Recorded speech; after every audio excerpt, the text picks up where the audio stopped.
Good morning and happy Cinco de Mayo. I am going to be reading Ralph S. Mouse, Chapter 6, The Maze. So remember last time Ralph was getting ready to run the maze and he needs to complete the maze so that he can get his motorcycle back. Come on, Ralph, old buddy. Ryan scooped Ralph out of the fishbowl. Show him how smart you are. No one thought there was anything unusual about Ryan speaking to Ralph when Ralph was in plain sight. Children often talk to their pets. Ralph struggled in Ryan's hand, which smelled of the egg sandwich he had eaten for lunch. Take it easy, Ralph, said Ryan. You can do it. I need to warm up first, squeaked Ralph. Ryan paid no attention. Possibly he did not hear because of the murmurs of excitement as pupils gathered around for a better view of the maze. He set Ralph down in front of an opening in a cardboard wall and said, When Brad fires his cap pistol, go for the peanut butter. Ralph shook his paws in a last desperate attempt to limber them. At the same time, he sniffed, trying to get wind of the peanut butter at the end of the maze. Unfortunately, the room was full of confusing odors: popcorn, tomato sauce of tacos eaten by those who bought school lunches, peanut butter, bologna, egg, orange, banana eaten by those who brought lunches from home. Ralph caught a whiff of grape bubble gum, the reek of sweaty socks, and the scented soap fragrance of Miss K. By the time the teacher said, On your mark, Ralph was completely muddled. He crouched, waiting for the starting gun, which did not go off. My caps are stuck, said Brad. After the heat of the fishbowl, the cooler air made Ralph's muscles feel rigid. He felt as if he had been waiting forever. At last, Brad fired his cap gun. Bang! Go, Ralph, go! Shouted the class. The noise was enough to unnerve the bravest mouse. However, since Ralph was pointed toward the opening of the maze, he knew where to start. He ran through the opening and bumped his nose against a cardboard wall. Then he turned the other way. No! Shrieked the children. Not that way, the other way! Ralph followed their direction and bumped his nose again. My motorcycle, he thought in despair. I'll never get my motorcycle back if I don't do it right. Ralph, don't let me down! Ryan's voice rose above the shouting. Down among the partitions of the maze, with so many lunch-smelling rooters breathing on him, Ralph had no idea of the direction of peanut butter.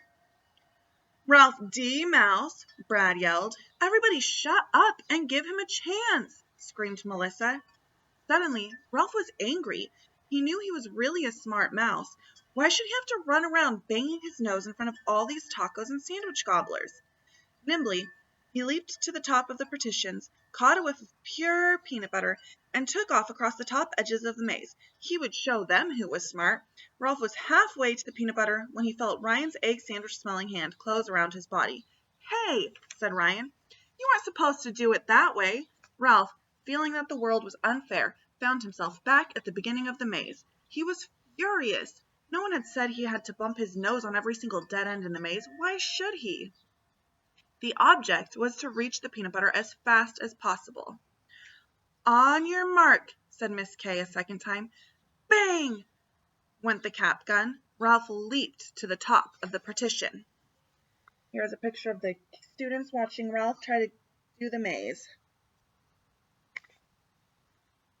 Nimbly raced across the top of the maze and filled his mouth with peanut butter just as the last bell rang, and the room mother began to pass out bags of popcorn. Ryan picked up Ralph and poked him into his shirt pocket. I told you that wasn't the way you were supposed to do it. He sounded disgusted. Ralph, who was unable to defend himself when his jaws were stuck with peanut butter, felt Ryan was most unjust. Class, I wish we had more time, said Miss K, and her pupils crunched popcorn and scrambled for their wraps. Time and school buses waited for no one. Hey, Melissa, said Ryan, how come you're taking your boots home? Because my mother says I can't watch TV all weekend if I don't, answered Melissa. Ralph struggled to free his jaws. Would he get his motorcycle back, or wouldn't he? He had to know. Ralph, dumb mouse, said Brad. Just because you don't have a mouse. Ryan sounded angry as he slid his arm into his parka. You're jealous. That's what you are. Who wants a smelly old mouse? Scoffed Brad. You stink, and so does Ralph D. Mouse. You shut up, said Ryan. Make me, said Brad. Ralph was terrified by the sound of scuffling. With great effort, he freed his jaws and managed a muffled squeak. Me! I'm here in your pocket. Don't let him hit me. His voice was so smothered by the parka that no one could hear him. But Ryan must have remembered. He kept one hand over his pocket, which left only the other hand for protecting himself. He was pushed, bumped against someone, and fell to the floor. The class began to shout, "Fight! Fight!" and crowd around as popcorn scattered. "Boys," Miss K's usually gentle voice cut through the commotion, "hurting people does not solve anything. It only makes things worse." Ryan got to his feet. Ralph, shaken but relieved to find himself uninjured, peeped out of the shirt pocket. To his horror, he saw Ryan reach into the pocket of his parka and pull out a crushed crash helmet and a little red motorcycle broken in two. His precious motorcycle, his only means of transportation, 4 feet didn't count, was destroyed. Ralph experienced the darkest moment of his life. "I'll get you for this, Brad," said Ryan, as Ralph slid back to the depths of the pocket.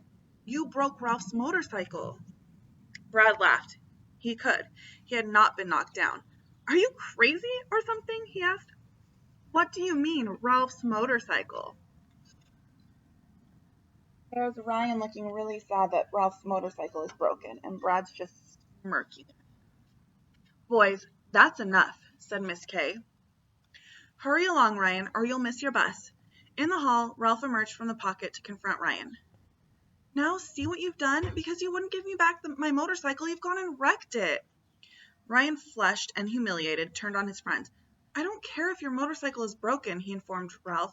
"It serves you right for not doing what you were supposed to do. I never should have brought you to school in the first place. See what happened because I tried to be Mr. Nice Guy?" "Some nice guy," said Ralph with a tiny snarl, "wouldn't even let me have my own motorcycle, and now look at it." "Busted. Well, I've had enough. I'm getting out of here." With that declaration, Ralph climbed out of Ryan's pocket, ran down his jeans, and jumped to the floor, dodging waffle stompers and boots as he fled. "Hey, watch it!" called Ryan. "Don't get stepped on!" He turned and ran for his bus. Ralph dodged feet until he was safe against the wall, where no one would step on him or even notice him in the crowd. As soon as all the children had left, he made his way to the library, without bothering to nibble any of the popcorn squashed on the floor. The torn book bag in which he had enjoyed such comfortable naps was gone, but he found a fresh bag, gnawed a hole in the brown paper, and crawled into the soft, ready-chewed stuffing. How good it felt, warm, cozy, and comforting, after all he had been through this terrible afternoon. In the hall, Mr. Costa was sweeping up popcorn with his broad broom, while his transistor radio sang a sorrowful song about a broken-hearted man trying to hitch a ride on a lonely stretch of highway, while the coyotes howled at night. After Mr. Costa left, the school was a silent, deserted place. Ralph, who did not understand that there was no school on Saturday and Sunday, had never been so alone in his life. He stood in the cold and empty hall and squeaked as loud as he could, but his tiny voice could not even raise an echo. All weekend he roamed the desolate halls and classroom, half-heartedly nibbling whatever he could find to eat, going because he missed his motorcycle so much, and wondering if he was doomed to roam forever the lonely corridors of the Irwin J. Sneed Elementary School. Why didn't the children return? Ralph thought of the old hotel with its shabby lobby warmed by a crackling fire. He missed the reassuring tick of the rasping old clock. He missed watching television and the activity in the lobby, the arrival and departure of guests and the arguments among the staff. He missed old Matt, his protector, and supplies of peanuts and popcorn from the Jumping Frog Lounge. He wondered if his plan to make the little mice leave the lobby had worked, and if Matt still had his job. Ralph discovered he even missed, sort of, his little brothers and sisters and cousins. He wondered if the littlest one still fell over his own feet and became tangled in the fringe of the carpet. He wondered what they would say if they could see him now, cold and lonely, in the vast empty school. He also wondered what they would say if he went home with Ryan without his motorcycle. Something like, yeah, serves you right for not wanting to give us rides." The scoffing of his relatives was something Ralph could not face. Never. As he walked slowly back to the book bag in the library, he heard a dog bark in the distance, and was reminded of the coyotes that howled in the night and the song about the lonely man trying to hitch a ride on the highway. What a sad world he lived in. Ralph looks so sad. And that is the end of chapter 6. Tomorrow I will read chapter 7. Have a great day.